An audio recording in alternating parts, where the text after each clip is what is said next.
Hi everybody, this is my run on the TCC challenge for basch Lost Chapter Chaos, A Captain's Loyalty, Part 14. And for the full description on the TCC challenge criteria, you can check out the description in the video. But essentially the TCC challenge is a challenge posted by the Crystal Chronicles podcast team where they've restricted use of synergy characters as well as a few other characters.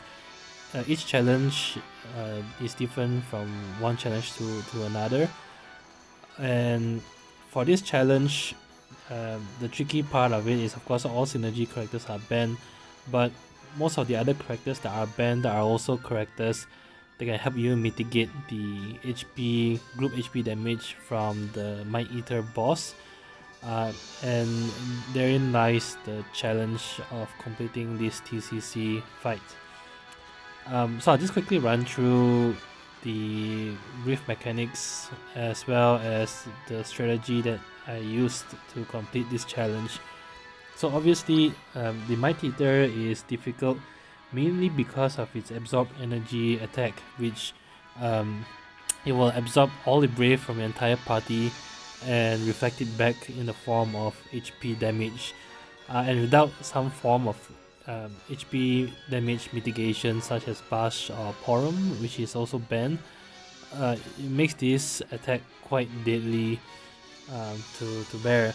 On top of that, because you can't use synergy characters, the boss also of course starts the fight using Flash of Weakness, which halves your max HP, and with the non-synergy characters that you have to use, it leaves you only about 7 to 8,000 HP per character after getting debuffed by this aura, which will likely make the absorb energy a one-hit KO for your entire party unless you can somehow evade this attack. Now, the interesting thing about the Might Eater is that although it does have the stat increase mechanics as all Chaos bosses have, it will not use its stat raising mechanic, which is mouth open wide and mouth open wider, until it has used Flash of Weakness. Now in a normal circumstance, this wouldn't matter much because it always starts the fight immediately using Flash of Weakness. But this means that if you actually summon at the end of the first wave and enter the second wave in summon phase, you therefore prevent the boss using Flash of Weakness, and if you therefore delay its turns and prevent it from using Flash of Weakness, it will never raise its stats until it actually gets a turn and use Flash of Weakness first. So the longer you can delay the boss's turn, the more turns you have that enable you to pile on the damage before it can raise its defenses, and that is a major part of the strategy that I used for this fight. So coming to the party setup that I used, the key element of this is of course being able to delay the Might Eater for as long as possible and prevent it from using Flash of Weakness. Now, for the delay part, I used a General Leo friend support, which gives you 5 turns of Master Blade, which delays the Might Eater. The benefit of using General Leo's support is that once he comes in, he also automatically debuffs the Might Eater with 6 turns of Precision Strike. The other delayer that I used is Aranea. Now Aranea I find is quite useful for this fight because she helps to AoE HP damage down the 2 minions at the start of wave 2 very quickly. And of course she also has delay built into her kit. She can have an instant break on her S2, and her S1 and the plus version is also a form of delay similar to General Leo's Master Blade. Now the interesting thing about this setup is that the Precision Strike debuff from General Leo, the frame debuff from Aranea's S2, as well as the defense lowering aura from my Odin summon all stacks up pretty nicely And given that the boss doesn't raise its stats until it uses Flash of Weakness, this means that the debuff that General Leo, Aranea, and Odin stacks on the boss makes all your attacks deal a heavy amount of damage on the Might Eater. More often than not, always at cap 999 damage, and that is an important part of this strategy. And of course, to top it all off, I also brought in Aphmau, who of course provides the party with even more attack aura. Aphmau, I also use her because she actually pairs very nicely with Machina in this fight to give you a lot of free turns. So Machina, as you know, has a lot of free turns built into his LD and his S1 Awakening. It's always an instant turn. And Aphmau also has quite a few instant turns after she uses her EX. So all these instant turns help to delay the boss from getting another turn, and often will result in the boss regenerating its initial Brave back after about 5 turns or so, and will then allow you to re-break the boss and cause a delay by another turn. So another form of, I guess, pseudo delay is the amount of free instant turns that both Machina and Aphmau has in this fight. Now overall, in terms of setup, my Machina is only at 0 out of 3 realization, as you can see here. And I don't think you really need more than that. He does have increased attack and max brave at higher realizations, but you don't actually need an increased attack for him because due to all the debuffs stacking up, he actually does 999 damage the entire fight anyway, so extra attack is not needed. And to top it off, I gave him a few refined spheres that will help increase his attack stat overall. Aphmau and Aranea are otherwise at full 3-3 realization, and of course all my characters are full 9-9 summon boards.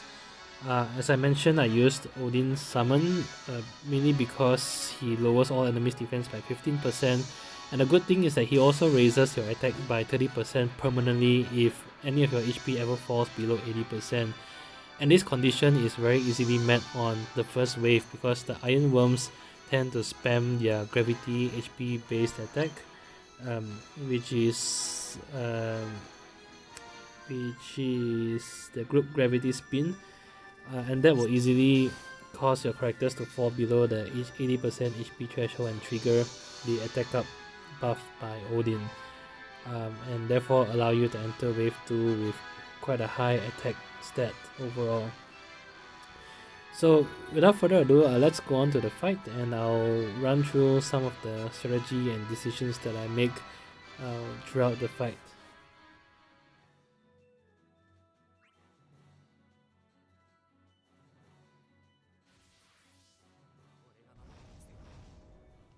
Right, so starting up on wave 1 is pretty straightforward. With Aphmau, you just cycle through her EX, HP, Brave Plus attack, and her skill before going back into EX.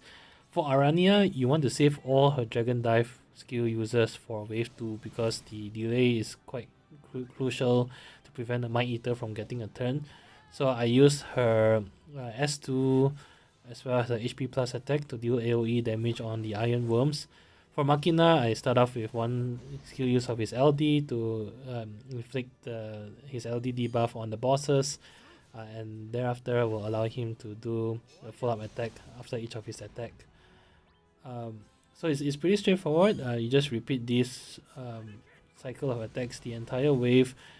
The Iron Worms will of course deal gravity-based HP damage to your party, but it wouldn't really matter because the HP attacks will never kill you because they're gravity-based, and Aphmau can very easily heal your party through her converted Brave plus plus attack after she uses her EX.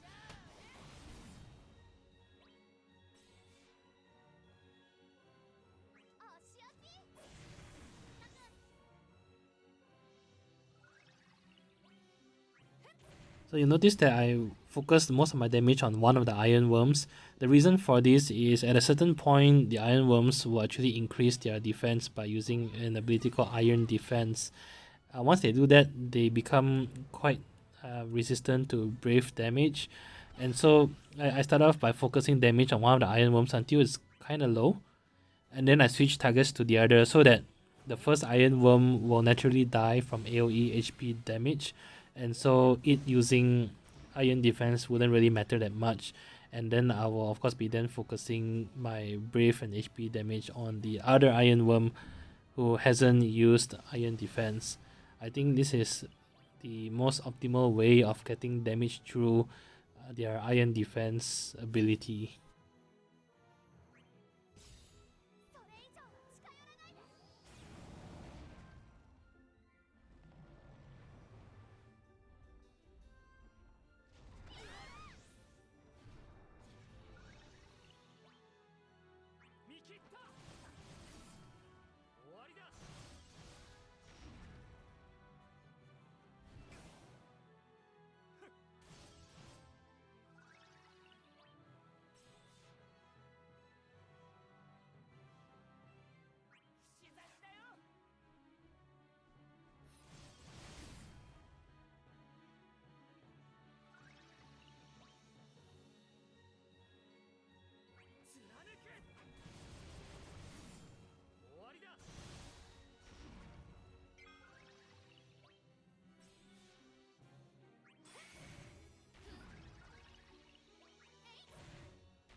So the iron worm is about to die, so it's very important. Don't forget to use your summon before you end wave 1.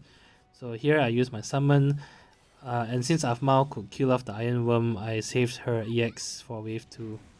So here I enter wave 2 with my summon intact.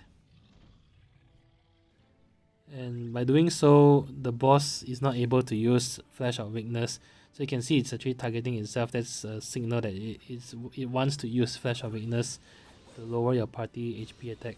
At this point, you don't really need to quickly aim to heal your party because you'll be bringing General Leo in soon enough. And bringing him in will give a HP regen to your party, so they will naturally heal back to full anyway. So at the start of wave 2, it's very important to focus on AoE HP damage because you actually want to try to kill off the Might Eater's minions as fast as possible.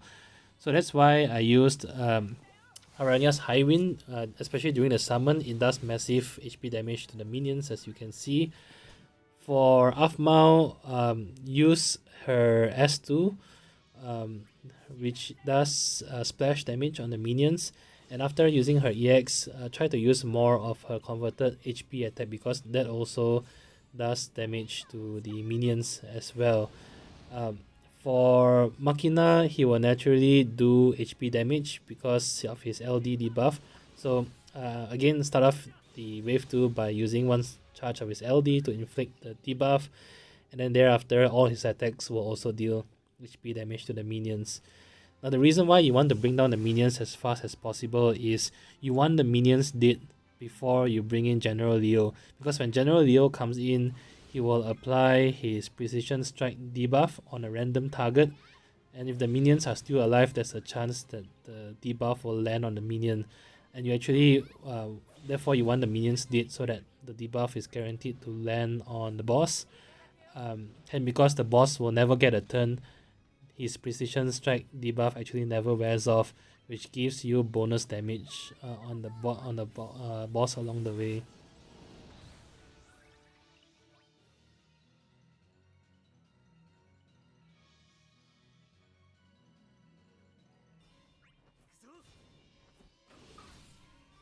Okay, so the Might Eaters are about to die off. And once they die off, I will actually be bringing in General Leo in place of Aranea. Now, the reason why I replaced Aranea is because she doesn't have the longevity that Aphmau and Machina has. You don't actually need both Aranea and General Leo at the same time, because just having one of them is enough to actually prevent the boss from ever getting a turn. So therefore, by swapping out Aranea, I preserve most of her skill users for the later part of the fight. And Machina and Aphmau, they don't really have to worry about their skill users. They have more than enough to finish the fight, as you'll see later. Once General Leo is in, his frame buff also gives HP regen to your party in case they have some residual HP damage. And I just used all 5 turns to spam Master Blade with him to delay the boss's turn, while Aphmau and Machina continue their cycle of damage on the boss.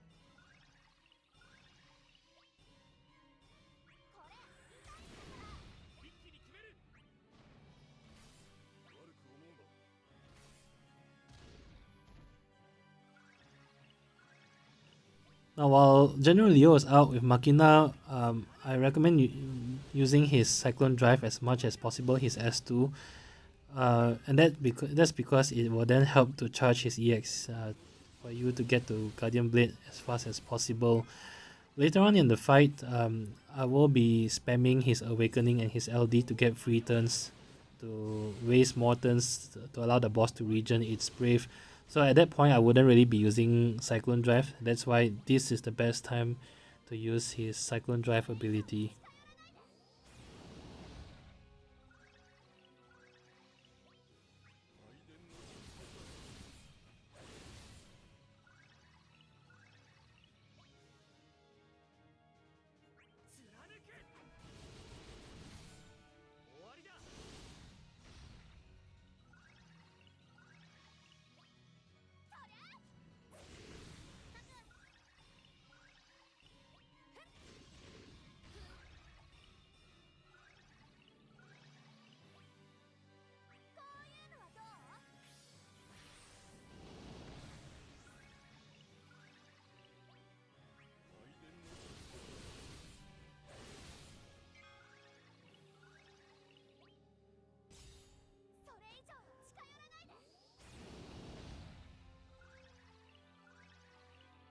Getting to Machina's EX Guardian Blades is quite useful because it does the most damage out of all his attacks. You can see it does close to capped damage, and you get the full-out attack, which also does massive damage even at 0 out of 3 realization.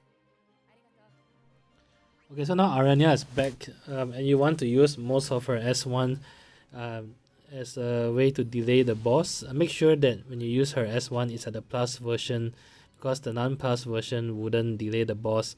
Other than that, you want to use her S2 to get her overclock buff, and as well, of course, her EX to get the free turns as well. But otherwise, you want to be spamming her skills so that she can get to EX as fast as possible and preserve the free skill users. And obviously, try to break the boss with Aranea to be able to get the free turns. Alright, so once Aranea is back, my strategy with Machina changes a bit.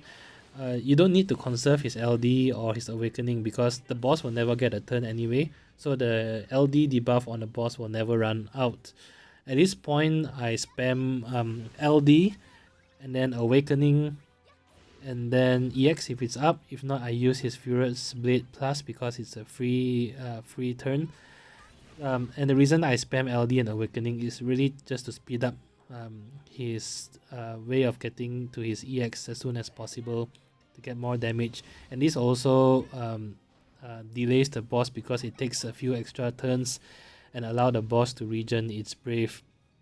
Once Machina's LD has run out, then I just spam Awakening, Furious Blade Plus, and then into his EX. If his EX is not up, then I supplement this with another Awakening or a Cyclone Drive. The idea is to weave in his Awakening so that you get his Furious Blade Plus. And I like to use his Furious Blade Plus because it's essentially free damage. It has a very high turn rate, so Machina's turn will move up quite a bit, as you can see, and it doesn't take up a turn count, so it helps to keep my turn count low overall. And because each use of Awakening guarantees a Furious Blade Plus, I make sure I do not use his next Awakening until I have used his Furious Blade Plus. So here again you see using his LD into Awakening, and then into either his EX or his Furious Blade Plus.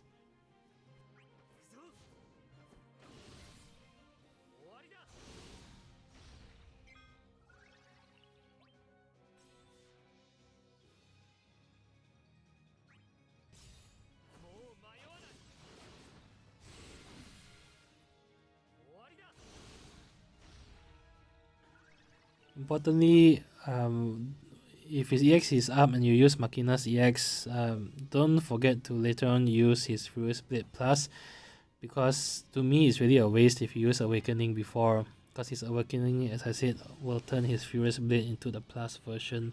So I always make sure to use his Furious Blade Plus. And you can see with Aranea, I spammed her S2 and S1 because she still has the free turn buff up from her EX. And really at this point I just want to pile on the damage as much as possible on the boss.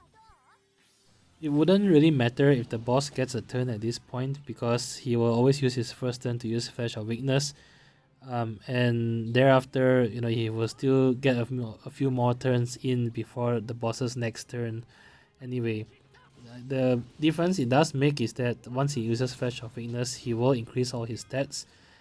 But you can see, I am very close to finishing off the boss before it actually gets its first turn.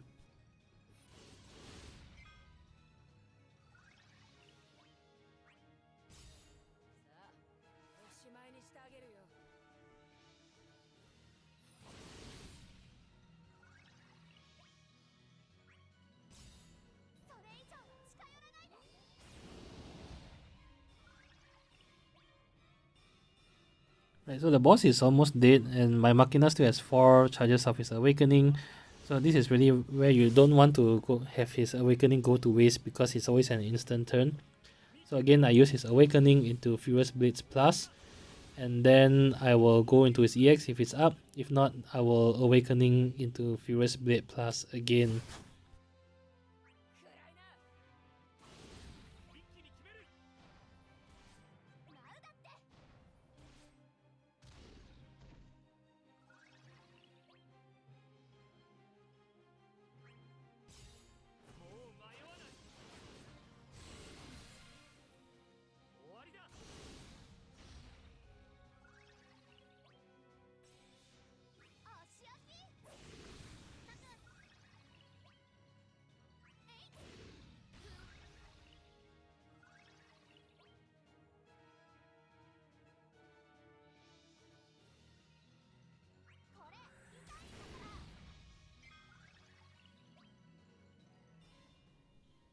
So if you don't have basch or Porom and you really want to cheese this Lost Chapter fight, this is a strategy that you can use, because you can very comfortably delay the boss to oblivion. And if you're not even doing a TCC challenge, you can use characters like Quistis or Amidetalion to further delay the boss.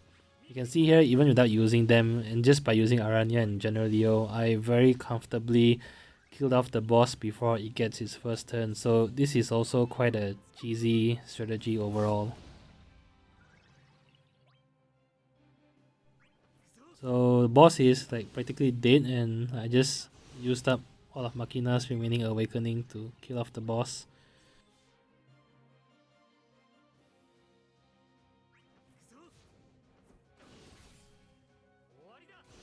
And that's it. Pretty straightforward fight. As always, if you enjoyed the video, please leave a like or subscribe, or please feel free to leave a comment in the comment section as well.